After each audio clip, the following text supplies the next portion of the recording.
Hey everyone, it's Peter Kerr from Rock Daydream Nation, and today we've got a special episode. It's called Musical Postcards. So, the premise of this show is I pick an Australian band that my esteemed colleague John Clauser from America has not heard of. Hello, John. And send it across, and John picks a band from America that I may not have heard of, and I listen to it and I review it. So how's it going, John? How's it going today? Hanging in there, Peter. Hanging in there. Alrighty. The two bands that we are doing and the specific album is Australia's Hoodoo Gurus with the 1994 Crank. And John has picked Warlord, Deliver Us, I think from 1983. So, correct. Very good. So, John, hit us up with Hoodoo Gurus and Crank, and what did you think of it? Okay, so Hoodoo Gurus. So this is a band that I remember seeing in guitar magazines. So I had heard the name, but I never listened to them. So I looked them up. They started up in 1981, founded by Dave Faulkner. Joined about a year later by Brad Shepard on guitar. Later, Rick Grossman on bass and Mark Kingsmill on drums, especially for this particular album. Yep. Crank is their sixth album. And the one thing that just hit me as soon as the first track, The Right Time, starts off, was it just was like this great punchy opener. And the first thing I thought of was like, this big, live, beefy sound. And it reminded me of A Girl Like You from the Smithereens. That was the first song that came to my mind because it had that kind of sound. And then when I looked further into who was behind the scenes with this, I'm like, oh, this was produced by Ed Stasium. He also produced the Smithereens as well as a bunch of other things. I'm like, oh, okay, I make sense now. I just love that song. That was just such a great punching opening song, just really to kick off the CD. It was a really strong album kicker. And that was their single, the single that right, the first single. Yeah, first single off the band. And I should note, by the way, February 1984, I believe, was when this came out, if my memory serves me correctly. So this would, so I'm also trying to think what I would have been listening to in 1994. And I'm thinking, well, let's see. I was probably very knee deep into like Crimson Idol by Wasp and Pantera probably. So I was probably into really heavier stuff, maybe some of the sound, maybe some of the grungy stuff like Alice in Chains or Soundgarden or whatever. It was very much alternate grunge in 1994. Right. So yes. The things like what they, like this college rock, like I heard that was a term for Hoodoo Gurus. They were like a college rock, power pop, that kind of sound. So I wasn't so much into a lot of bands like that, and I probably just didn't give them as much the time of day. But anyway, so I wasn't. That's probably why I skimmed over this. But so I love The Right Time. Crossed Wires. To me, Crossed Wires kind of has this. It kind of feels like a 50s, 60s song amped up REM feel. That's kind of how I interpreted the sound of that. But one thing that I don't want to repeat myself through so many of these songs, but a lot of these songs have such great hooks. Like in Crossed Wires, I love that hook. The da da da da da da. Yeah. I don't know the lyrics off the top of my head, but it's like I just loved a lot of the way Dave would sing so many of these things. There was like just these great hooks, and he's got a great voice. He's got such a unique voice. I love that. Great voice. Yep. Quo Vadis, just a really strong kind of garage rock kind of feel. Again, just some of those hooks in that song. I just was like, man, just really hooks you in. Nobody. Very moody lyrics. Reminded me of a kind of one of Zeppelin's acoustic blues songs, but sped up. Yep. Because even with that clean solo, it kind of reminded me of what Jimmy would have done in like when in the Honey Drippers, like on Sea of Love or something, some of those kind of things. It had that nice, clean, just great solo. I just really, really like that. Form a Circle, just a in your face, straight ahead rocker. Fading Slow. I thought there was a lot of great vocal melodies out all throughout that song. A Gospel Train. That was a really rollicking number. I don't know if I'm not sure if he was mocking the church or what he was doing with some of those lyrics in there, but because I'm not sure where he. They're sponges. I'm pretty sure it was very tongue in cheek. Yeah, they're sponges of pop culture, and whether it's garage rock, psych, or gospel or anything. But a lot of their lyrics are kind of satirical. So just. And I kind of got that with this one, but less than a feeling. Another good power pop rock song. Now that's one of my favorites. That was a good song. Yes, that was a very strong song. And does it crib a particular song to you? Didn't you get the Boston More Than a Feeling, Less Than a Feeling? Maybe a little bit. I guess I should have. I wasn't putting those two together, and I didn't think about it that way. But yeah, so less for the feeling cribs the main melody of More Than a Feeling, and it's sort of to listen to that again. Yeah. So and it's sort of satirical about music radio at that particular time, but that was I think the second or third single off the album, and it's one of my favorites. Right. Well, and then of course we get to the second single, which was "You Open My Eyes." This one with Brad on vocals. To me, that felt like a really good, strong '60s feel rocker song. I thought that was a really good song. Hypocrite Blues. I love that stomping opening. I thought that was a really strong song. I See You. Just 4 on the floor, just in your face, high energy. Judgment Day, then they slow it down.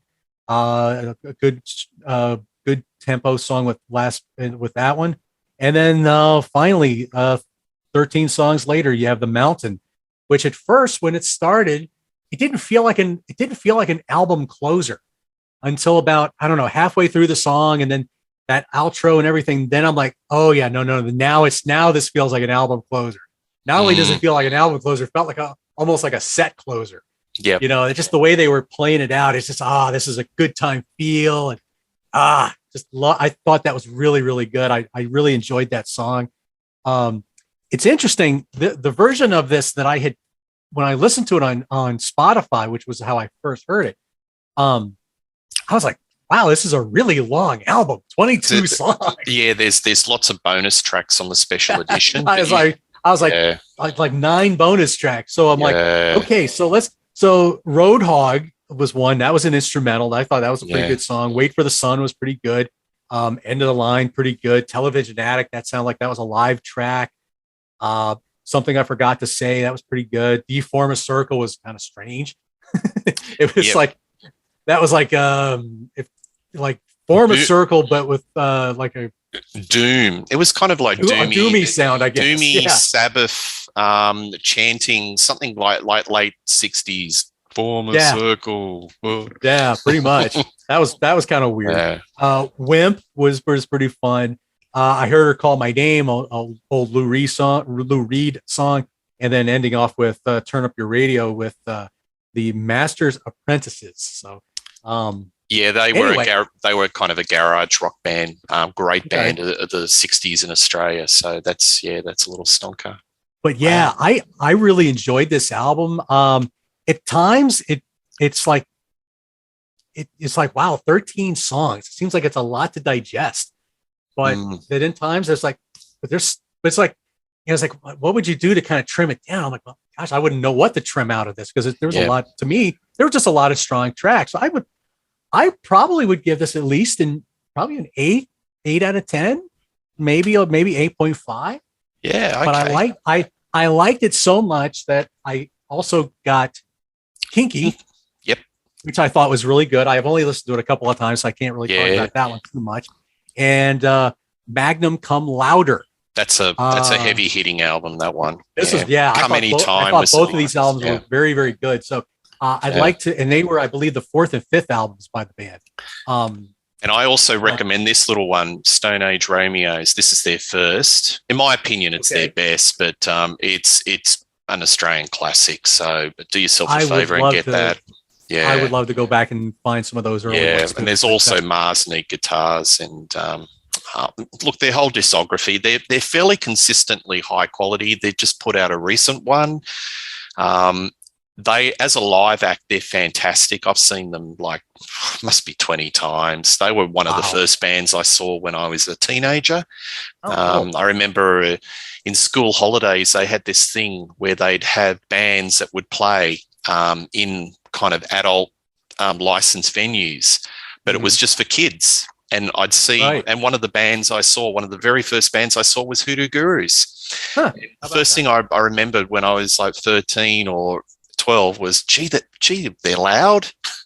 But, as you're an age veteran and you listen to music, when you first hear a live concert, it's loud, and then you get used to it. But they're just sponges of pop culture, garage rock, psychedelic, hard rock. Brad Shepard's a great guitarist. He's actually a disciple. He is one of a guitar hero in Australia. Very highly underrated, but he's got that classical hard rock guitar sort of feel. He's not a bad singer when he chooses to sing. Yeah. Absolutely. Okay. And Dave Faulkner's a great, wonderful songwriter, and he's got a beautiful, tuneful voice. And they're musical sponges. And they were big on the college circuit in America. They toured with the Bangles, but they didn't break through into the mainstream. It would have been in the very lower reaches of the top 50 that maybe one of their albums nudged into. It's kind of sad. According to Wikipedia, this didn't even break the top 200 on Billboard. Yep. So the only charts it did was, of course, in Australia. But absolutely, it didn't even chart. So I have no idea what kind of sales figures it did in America, but it obviously didn't do anything 200, Billboard wise. But absolutely, and I know the Bangles thing was I didn't know that about the Bangles, which makes sense. Why Vicky Peterson's background vocals on a few songs on this album too. Yes, so okay, that makes sense now. Yeah, they're friends, and I think they've done a few tours over there, and so they're doing a big tour in Australia in a couple of months. Got postponed a few tours, times because of COVID, and they're doing a co-headline with the Dandy Warhols. So I've got tickets to see that, and that's going to be a total gas. Highly influential. That's a band name I haven't heard in a while. The Dandy Warhols. Yeah, they're still going. So, I think as a live band, they're great. They're solid. They never put in a dud show, and they're one of the greats of Australian garage rock, pop, pub rock, whatever category you want to put it into. No, that was nice. Nice review. Yeah, I really enjoyed the heck. I had it in my head that could fit into your wheelhouse, and that's the whole thing about postcards. You send a postcard and hope it gets received. But my postcard didn't have bonus tracks. I'm glad you picked up on that one. That's good. All right. Well, John sent a postcard to me, and the postcard was Warlord Deliver Us. So thank you. Is that still sealed and still in seal wrap? This is a re-release, a reissue. There was a company called High Roller Records. They're based out of Greece. Right. And, they just did a wonderful job reissuing the I'll just pull all these up. So they don't have a lot of catalog to go through. Yeah. It's nice thick vinyl, 180 grams. It looks like a nice repressing type thing. Not just that, but in this particular case, there's this one comes with 3 albums. So there's a lot of bonus tracks. You have this album, which this is called "And the Cannons of Destruction Have Begun." This is actually the original. This is the original Metal Blade version of this album. So this is Nice. something I've had with me for a long time. And viewers, that would be worth a bit of penny because those original first pressings of Metal Blade albums, if they're kept Are in good hard to nick, come by. they're worth a bit of money. Yes, they are. This would be an album they did in 2002 called Rising Out of the Ashes. Yep. Interesting band logo. I was going to talk about that in my synopsis of but what's your take on it? Is sort of angel wings, or what's your take on the band logo? That would be a good description. With the W, sort of like a angel wings type thing, because this band is a Christian heavy metal. I wouldn't say they're thrash, but they're definitely in the wheelhouse of the new wave of British heavy metal. I don't even know if he wanted to even call themselves a Christian band. There's a lot of themes, but I don't think Bill ever wanted to not overtly, no, but there is, when you look at the lyrics, there is an undercurrent. There's an undercurrent, but they're not like a Petra. I keep on referring to Petra. They're not out there, but it is more sort of subtle references. Or a band like this from your neck of the woods called Mortification. Right. Okay. These guys would very much be overtly Christian. Yep.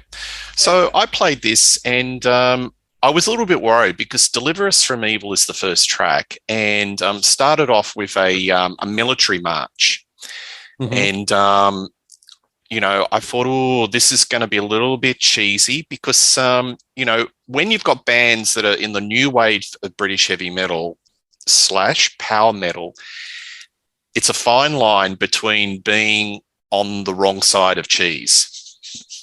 So you've got to be on the right side of the cheese. And I think when the singer, Jack Rucker, he sounds like the singer of Flotsam and Jetsam. He sounds like Eric Knudsen. And that sort of hooked me in. And to me, this song is probably not the best song on the album to start it off. To me, it sounded a little bit too much power metal. I'm not a huge power metal fan because a lot of that is on the side of cheese and a little bit corny. But the thing that got me on probably the right side was the guitar work is really, really fine. You've got a fine guitarist. I think his name's William Simus. Is that his? Samus, yes. And he's got that neoclassical sort of style, which I really, really like. And he also does bass duties. And the thing that's prevalent on this album is the bass and drums are really, really fine.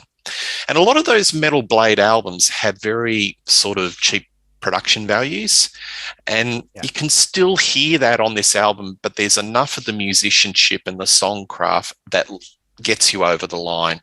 And that's not a negative when I say about Metal Blade being cheap production values, because let's face it, it's an independent label. It's not a major.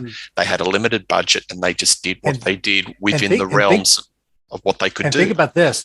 I think this was only like the 5th album that was ever released on Metal Blade. Yeah. So this was like super early in Metal Blade's career. So if that tells you anything. Yeah. But go ahead. Absolutely. Winter Tears is the next one. It has an interesting vocals. I found the riff sounds vaguely like a Michael Schenker one. It sort of had the, I don't know, it sounded vaguely like Desert Song, or not too far outside the wheelhouse of a Michael Schenker riff. But I liked it. Again, neoclassical, nice keyboard wash. They've got some nice keyboards, but it's not obtrusive.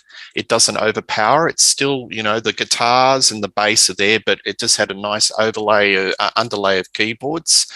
And I like the interesting fade out at the end with the acoustic. So this is a band that is, sort of challenging themselves with light and shadow, dynamics. And Metallica were doing a lot of that, with Ride the Lightning, starting off with the guitar, with the acoustic, and then bam, you're into it. So they're doing this sort of style, and, they're going outside their wheelhouse. Children of the Damned is the third one. Again, another Flotsam and Jetsam I was hearing so much of this, and I did message you earlier in the week, and I said, "Gee, this just reminds me so much of it." Meets new wave of heavy British heavy metal. It's a cracking song. I think it's a really, really fine song. Penny for a Poor Man. That's another stonker. And again, you've got the acoustic flourishes. So that's what really I enjoyed about this album. It's not one-dimensional, but they're exploring their musicology. So you've got, the new wave of British heavy metal, the metal riffage, but you put these little acoustical flourishes, and it just makes it quite interesting. Again, on this one, probably the production lets it down because the drum sounds, a little bit sort of not as good as it could be. But again, I guess that's, because of the budgetary limitations. Black Mass, that's a really doomy opening, John. And I'm thinking, what am I listening to here? Wow, it's just a really doomy opening. And then it goes into sort of a Maiden. I keep on saying Flotsam and Jetsam, but there's so much Maiden in here. And obviously they've got their ears to what's happening in England and what's happening with Steve Harris and the lads. And this one has got Maiden's fingerprints all over it. So I like that one a lot. Lucifer's Hammer. I was thinking Ritchie Blackmore's Rainbow. And I'm talking about the Dio. So the riff reminded me a bit more of a Rainbow riff. But that's fine. I love Rainbow. It's one of my favorite bands. That's fair, square in my wheelhouse. So give me some Rainbow Rising riffage. Lucifer's Hammer, So that is a fantastic closer in the band. Only has 6 tracks. And it's to the point. It's economical. And there's no fat. And that's what I like. Bonus track, because of a special edition. I also listened to that because your postcard didn't have the special bonus track, but I listened to it, and it was Mrs. Victoria, and that was okay. But I still think the 6 tracks that they picked were, to the point, pretty good, no fat. And I give this a healthy 7 out of 10. I would have given it a higher mark because of the production values. And there is few little flourishes here and there that puts it in too far into maybe on borderline cheese. But I think it's a really, really solid album. And I've never heard of them. And they should have been a lot bigger. And it is what it is. I enjoyed it. Yeah, the thing about Warlord is, to me, every song is different. It's not all the same thing. So you have all kinds of different genres through every song. So, which I think that was Bill's kind of mindset. He didn't want an album of everything sounding the same. He wanted everything to sound a little different.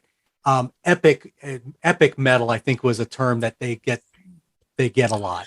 Of course, Mark Zonder would go on to play for Fate's Warning for a number of years, and he's on a lot of their classic albums. Did I see Rick Fox played with them from Stryper for one year? I recognize, I saw somewhere, their band members. Rick probably played in there for like a little bit, but whether if he shows up on anything, that's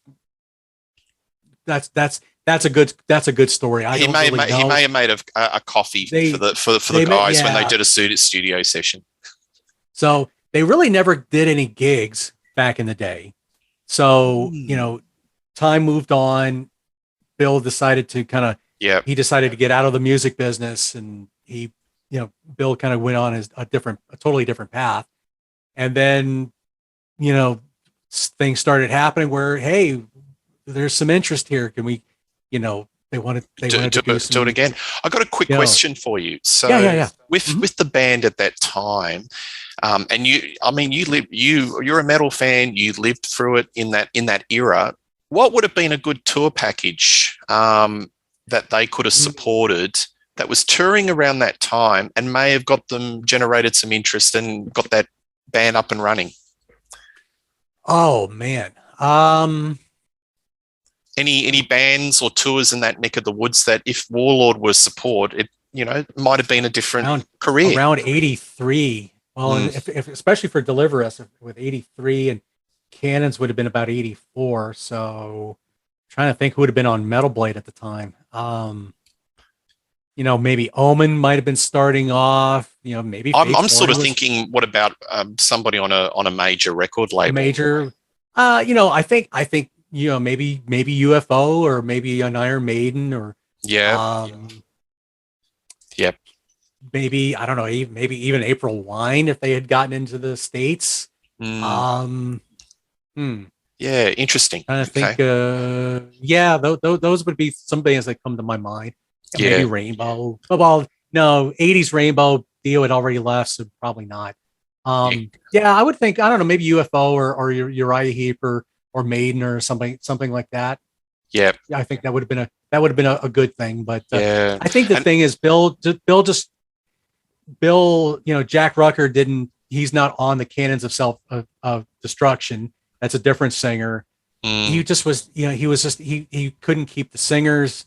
Jack really wasn't even into metal, so that was a different story. And then, just keeping the band. And I guess he just got frustrated with the whole music business and just decided to walk away from it for a while. But and there's so many of these sort of albums out there, even on Metal Blade, that are just once and done, or just did not sort of go further. Oh, that could be a whole different show talking about those like first 100 or so Metal Blade albums that came out, because I was really into all that stuff. I was trying to find anything and everything I could find back in those days. And I had a good chunk of them, but like on cassette or CD but some of them were good, but some of them were really not good at all. Yeah, absolutely. Well, there's musicology on this album, and it's a bit of a shame. You think if that they had better production values, probably a better producer, and got on the right label, that they could have been at least a middle tier band, to that level. Absolutely, they could have been.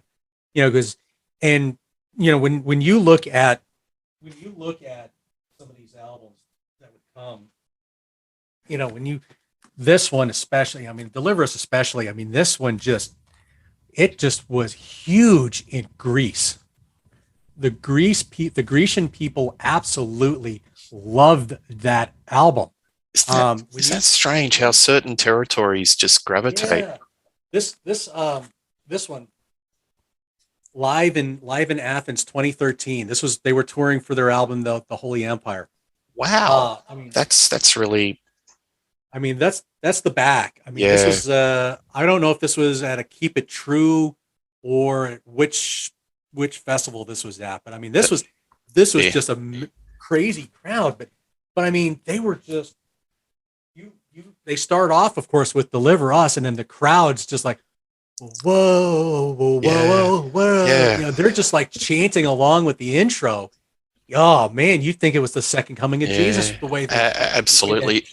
Japan could have been potentially a big market because they like that sort of thing. Absolutely. There again, it's like, some bands like Mr. Big, they were huge in Japan, but they couldn't get arrested in America except for To Be With You, which wasn't even. I keep on thinking at the end of the Anvil movie, the documentary. Yeah, that's the heartwarming finale. Will anybody be there? And they get up on stage, and in that Japanese festival, and there they are. If you build it, they will come. Or even Spinal Tap. That silly ending with the. It's like, we got this. I got this really big deal in Japan. Where it's like the album selling huge. I know. But it's like, Bill just had. He was very perfectionist in how he wrote songs, and a lot of the stuff was just stuff he's had. He really didn't write anything new. Those 3 albums of stuff was just all stuff he'd had. And then Mark Zonder they just took it and ran with it. But for any viewers out there, go to High Roller Records, look up listen to the records online somehow. And if you Mm. really like it, go look up those reissues on High Roller Records. They've got they've done so much of a good job with reissues and showing off the demos and rarities and all kinds of different stuff that they did. And they took so much care of all of that product for them. And Yeah. I know Bill was very happy for that. But anyway, yeah, That's this great. was this album's been a part of my DNA for a better part of 30 years or so. So, Well, so it's always good to hear what people think of it. good stuff. Well, guys, please subscribe to Rock Daydream Nation. Tell us what you think of these albums. Have you heard them before? Your comments, maybe suggestions for me and John, one from Australia, one from America that we exchange and we have not heard from. I think we'll do this again. This is a lot of fun, and it's always great discovering new music. It was a gas to listen to Warlord and send a postcard John's way. So plenty of stuff coming up, and leave your comments and we'll talk soon. Cheers.